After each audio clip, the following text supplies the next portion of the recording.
الشيطان الرجيم بسم الله الرحمن الرحيم.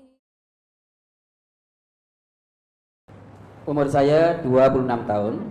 Dalam pikiran saya sekarang, semakin tambah umur seperti takut menikah karena tidak punya apa-apa. Penghasilan tidak menentu. Mohon motivasinya, Ustaz. Tidak punya apa-apa pripun, punya nyawa no. Pilih punya rumah, punya mobil tapi gak punya nyawa, atau pilih punya nyawa, gak punya rumah, gak punya mobil. Yang penting punya nyawa dulu. Rumah, mobil, dan lain sebagainya, ekonomi itu bisa diusahakan. Kalau nggak punya nyawa, punya rumah, punya mobil, arep ngopo terusan. Lah kemarin pas Covid kemarin jenengan tidak punya oksigen saja bingung. Meski punya mobil mewah, rumah megah, tapi nggak punya tabung oksigen. Oksigennya langka. Umpama tiba-tiba ada yang ngijoli, Bu atau Pak, mobilin jenengan saya tukar dengan tabung oksigen niki nggih. Mau ndak? Wah, mau, banyak yang mau. Karena apa? Sesak nafas bawa di rumah mewah ya tetap sesak nafas. Ya, nggak bisa nafas bawa masuk ke mobil mewah juga sesak nafas selama tidak pakai oksigen. Nah, kok tidak punya apa-apa gimana? Kok seolah-olah Allah tidak pernah berbuat baik? Lo bisa hidup sampai umur 26 no. Itu kalau bukan anugerah Allah, bukan karunia Allah, terus dari siapa? Maka wala tayasu mir rauhillah. Jangan putus asa dari rahmat Allah.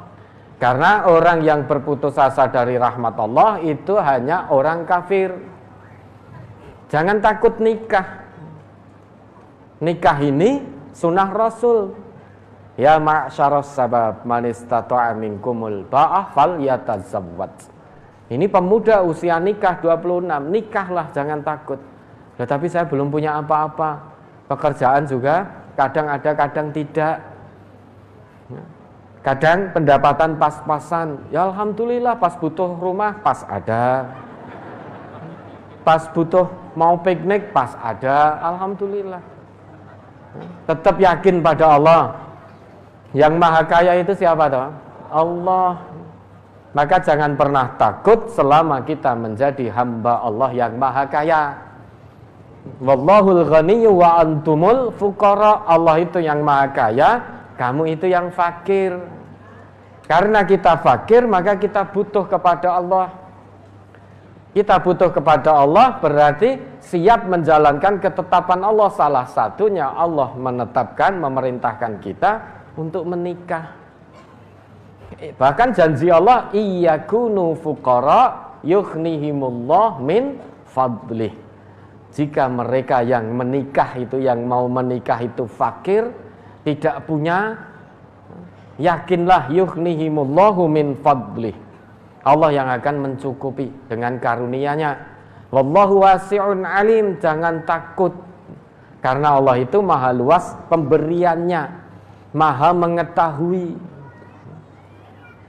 Namun ya itu, jangan hanya modal yakin tok tanpa mau usaha. Wis saya yakin dengan ayat Allah, Quran surat An-Nur ayat 32. Bismillah saya menikah tapi tidak mau bekerja. Ya enggak dapat apa-apa. Pokoknya menikah, bekerja, sudah. Seberapa yang Allah beri, Allah itu alim, maha mengetahui. Dengan apa karunia Allah itulah yang kita butuhkan untuk mendekat kepada Allah. Apa yang Allah berikan kepada kita itu sesuai dengan kebutuhan kita untuk mendekat kepada Allah, bukan sesuai keinginan kita. Kalau sesuai keinginan kita, manusia itu punya keinginan A sampai Z. Bahkan dibalik lagi Z sampai A, itu keinginan manusia. Namun ingat, wallah yahulu bainal mar'i wa qalbih. Allah itu membatasi manusia dengan hatinya. Maksudnya Allah membatasi manusia dengan keinginannya. Tidak semua keinginan manusia itu harus terwujud, tidak. Dari A sampai Z mungkin menurut Allah, karena Allah Maha mengetahui, mungkin kebutuhan yang Allah berikan untuk kita hanya sampai B atau sampai C, karena dengan itu kita lebih dekat kepada Allah. Jika kita diberikan sampai D, E, F, itu malah kita menyimpang dari jalan Allah. Apa tidak ingat kisah Qarun? Apa tidak ingat kisah Sa'labah? Panjenengan kenal Qarun? Kenal mboten? Mboten kenal? Ya, kalau kenal, kenalnya di mana? Nah, kita mendengar kisah itu diabadikan di dalam Al-Quran. Sa'labah ketika dari keinginannya Allah berikan A, taat betul pada Allah, namun begitu keinginannya sampai Z, menjadi jauh dari Allah. Ya, tidak usah takut. Jangan takut selama kita menjadi hamba Allah yang maha kaya. Jangan minder. Lawang burung itu kalau terbang pagi pulang itu bawa makan kok. Rezeki kita ini sudah dijamin oleh Allah. Wa fis sama'i rizqukum wa ma tu'adun.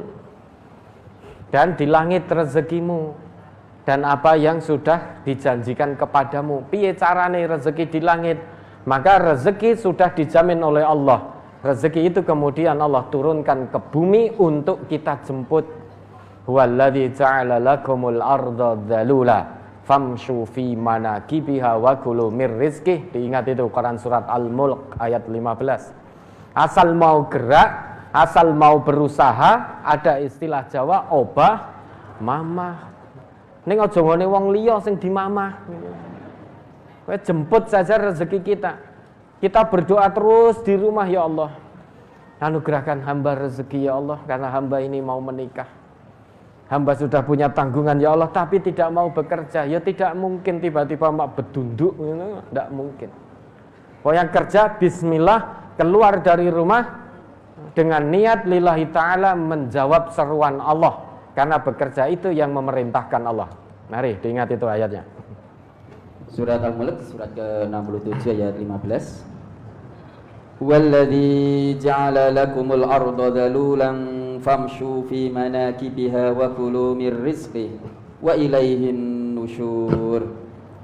Dialah yang menjadikan bumi itu mudah bagi kamu, maka berjalanlah di segala penjurunya dan makanlah sebagian dari rezekinya, dan hanya kepadanyalah kamu kembali setelah dibangkitkan. Ya dah.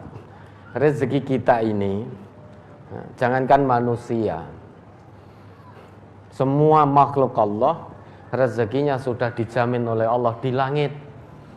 Kemudian rezeki itu diturunkan oleh Allah ke bumi, dan bumi ini dijadikan mudah oleh Allah untuk kita jelajahi.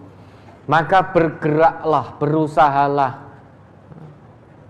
Fakulu mir rizqih, berjalanlah di segala penjuru bumi. Dalam arti usahalah, kerjalah. Tujuannya apa? Fakulu mir rizqih, carilah di bumi itu sebagian dari rezeki. Artinya kita jemput rezeki kita sebagian, hanya sebagian loh ya. Maka jangan jadi orang yang rakus, karena rezeki kita ini hanya sebagian.